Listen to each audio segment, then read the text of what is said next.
want to go over our graphing methods to determine our rate constant and also to look at the orders of reactions. And so what we have, this sheet has a summary on it, which gives us all of our formulas depending on what the rate is and what the rate law is. And so what we're going to look at is this problem down here. And so we have a rate of decomposition of N2O5. We have a time and we have the concentration of the substance. And so we need to fill in this part of the chart. And so I'll go ahead and I've calculated this data. So the natural log of 2.08 is 0.732. And the natural log of 1.67 is 0.513. The natural log of 1.36 is 0.307.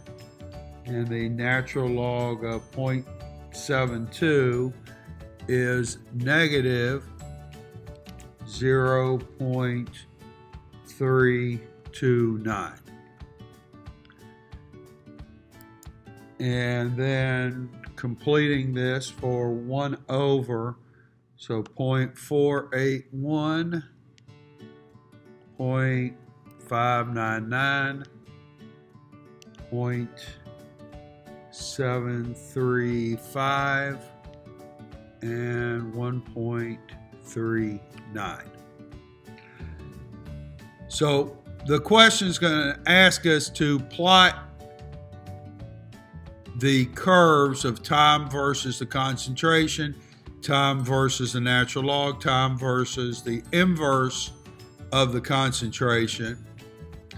And we're going to plot those versus time, and then we're going to look at to figure out what the order of the reaction is and calculate our rate constant. So one thing to remember here is that if time versus concentration gives us a straight line graph, that means that the rate constant will be a constant because the slope of the graph will be the same. And if it's not, we have to do something mathematically to our data in order to get a straight line graph. And so the two easiest things that we can do, and the ones that they worked out at some point in time in how to do this, is to take the natural log of the concentration or take the inverse of the concentration.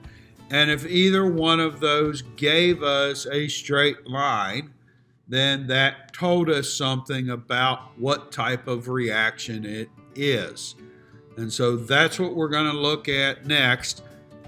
I have done this on an Excel spreadsheet because it's easier for me to record it on the computer on an Excel spreadsheet.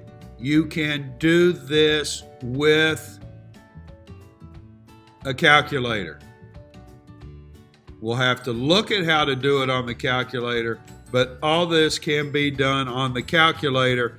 I'm just going to show you for the sake of this demonstration or this explanation with it being done in an Excel spreadsheet.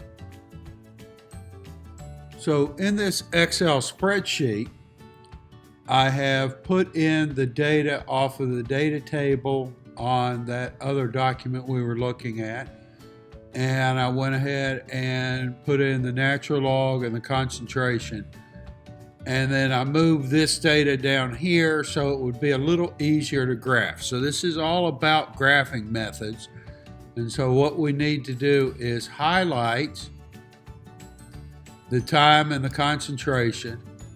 We're going to click on Insert in Excel, click on the scatter plot window, click on scatter, and it makes this kind of graph for us.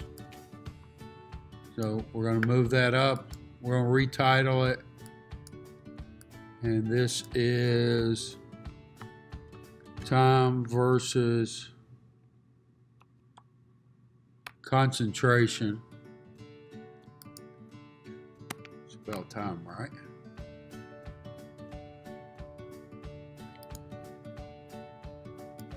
Then we're going to click on add elements, and we need to come over and make a trend line. And so when I look at this linear trend line, that's not a very good trend line.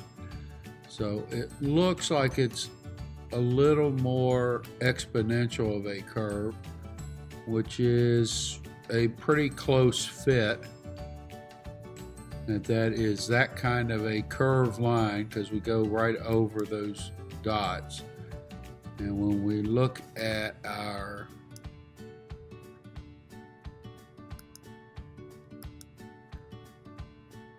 formula, that's a pretty decent formula.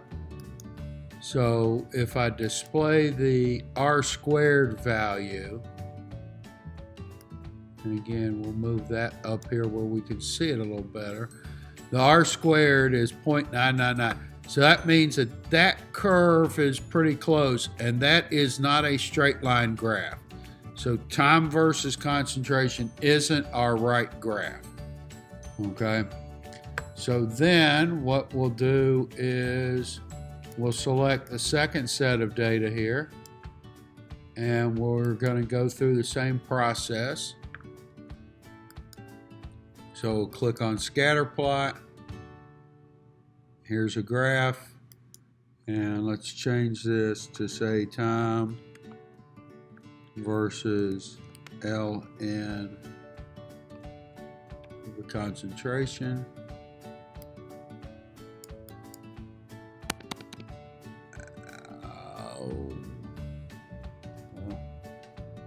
Sorry, I deleted my graph. All right, let's try this again.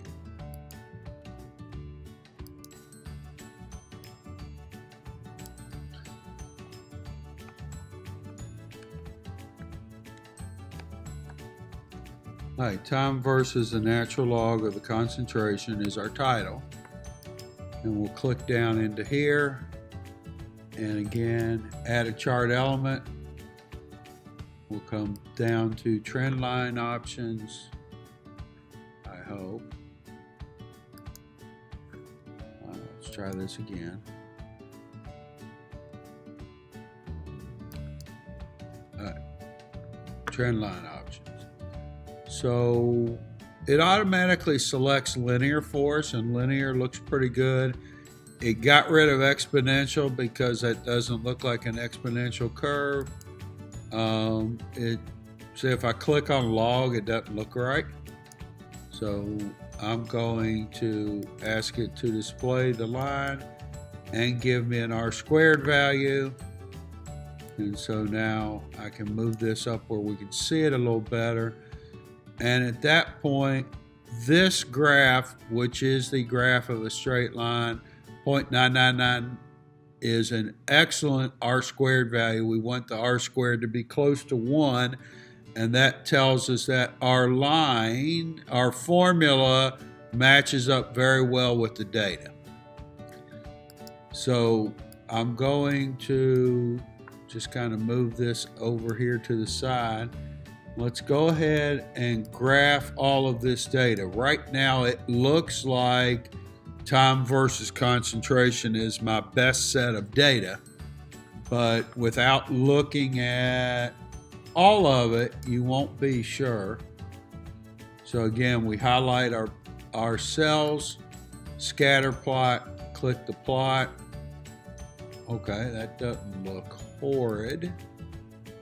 All right, so this is time versus 1/concentration. All right, so we'll come down here, trend line options. All right, so that's our trend line if it was a straight line, which it doesn't look like it ought to be a straight line. That is probably an exponential line. So here, if we're looking at the straight line data, then our R squared is 0.98, which isn't horrible, but if we kick up here and call that an exponential line, that's perfect. So that's why this is also an exponential line. It is not a straight line. So now that we have determined that the reaction is first order, then we need to look at how to analyze this data. So I've copied over the data table for time versus the natural log of N2O5. And so in the problem, it asks for what's the order of reaction, and so it's first order, and then it asks for what was the concentration or the value of K. So in order to find the value of K, we have to look at or remember that the slope of the graph is equal to negative K. Now, we could go back and look at the part of this video where I have the formula for the line and get the slope straight off of there, or we can calculate it. So we will calculate it. So our slope will be equal to, that's the rise over the run, and we need to remember that that's x-axis, that's y-axis. So we can say for rise over run, we could just go delta y over delta x. So if we're looking at K, K by itself is going to be negative delta y, so we need to, we're going to go final value, which is negative 0.329 minus 0.732 over 31.28 minus 3.07. So doing the math on top and bottom, we have negative 1.061 divided by 28.21. So this is going to be 0.0376, and my units will be minutes to the minus 1, or that's 1 over minutes. So that's our value of K. So K is equal to 0.0376. Now, an extension of this question then, once that we have our value for K,